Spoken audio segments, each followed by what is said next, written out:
Yes, it is. No, it's not. Yes, it is. No, it's not. Yes, it is. Come on, dude. No, it's not. Creativity is an addiction. We can't get enough of it. We love it. We embrace it. We hate it. It drives us crazy. It keeps us awake at night.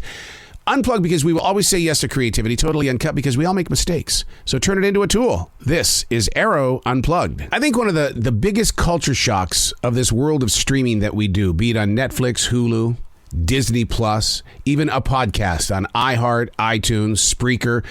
I think one of the biggest culture shocks is that we are not living in real time. Where I am right now, it is July 1st, 2022 already, and it happens to be 8:17 in the morning. The sun is starting to peek over the beautiful trees in this forest in South Charlotte, North Carolina. I don't know where you are, how you received our togetherness right now, our brotherhood. We don't live in real time.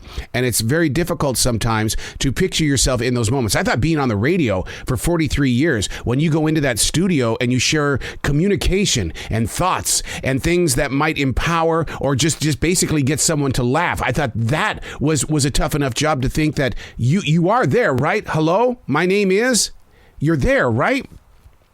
And so when you're on the radio, you get local ratings and you get to talk about local events. But if I were to sit here and talk about Charlotte, North Carolina all day long, I would bore you stupid. I really would. You would just, I got to go. I got to get out of here. And so trying to understand where you are versus where I am, and you only sit here and think it's not about what we're doing here.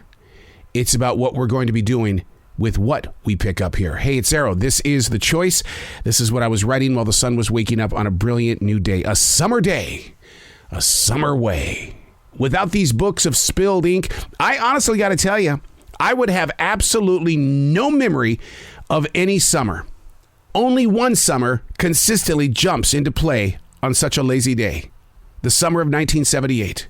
We were wild teenagers from the south side of Billings, Montana, near Optimus Park. It was Rob, Neil, Renee, Kelly, Susan, Bart. This was the group of people that actually influenced me heavily to write the book Halloween 78, which is available. Only the first part is. I still have the second part, but I've never felt that urge to complete the story. And I don't know why. Maybe it's because at 60, I'm going, why should I? Why not leave a lot more to the reader's imagination? The events of that summer were everything young adults want. Adventure as well as nightmare. Rob and Renee were the only ones who drove. The rest of us were passengers in a pickup and a car. We ran all over the Indian caves upon the rims surrounding Billings, Montana by day. And once that sun set, oh yeah, we sat in circles playing loud music and drinking extremely cheap beer. Slow Ride from Foghat, and some new band called Van Halen was starting to find their way into our collection of 8-track tapes. Oh, it was the summer of 78. I've been a daily writer since July of 1994. I've written about several summers, 28 years of summers, and life hasn't allowed me to remember them as I did this one in 1978. I could go back very easily. It's all there, and it's all placed in very, very weatherized containers so that the atmosphere can't get in there and kiss it and turn it a different color. The memories aren't there, and yet for the longest time in my growing years, I would always wonder, Mom, why don't you remember? It's a simple question. Why don't you remember? And now I have a better understanding. Although she did not write, I did. And the summers of past can live in the past, or I can reach back and study their path several different times. What about the summer before September 11th, 2001? The summer of 2008 during that great recession. Was there ever a summer that I loved more than any other? What about you?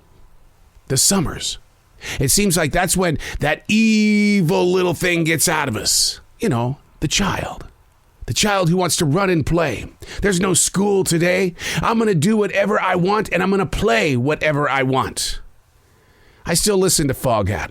I love me some Van Halen. The greatest thing about Alexa is the fact that I can say, hey, play this, and she does. I don't have the album sleeve anymore. I don't have the CD, the 8-track, or the 45s. I've got Alexa. She can take me wherever I want. But at 60 years old, as I enter this summer, deeper and deeper we grow, it's not the hits on the radio that I want to listen to. I want to listen to the deep cuts, which means I probably have to go buy an album because Alexa is man-made. And Alexa has this horrible habit of only playing what is popular. And sometimes the only thing she gets me are the songs that were played on the radio.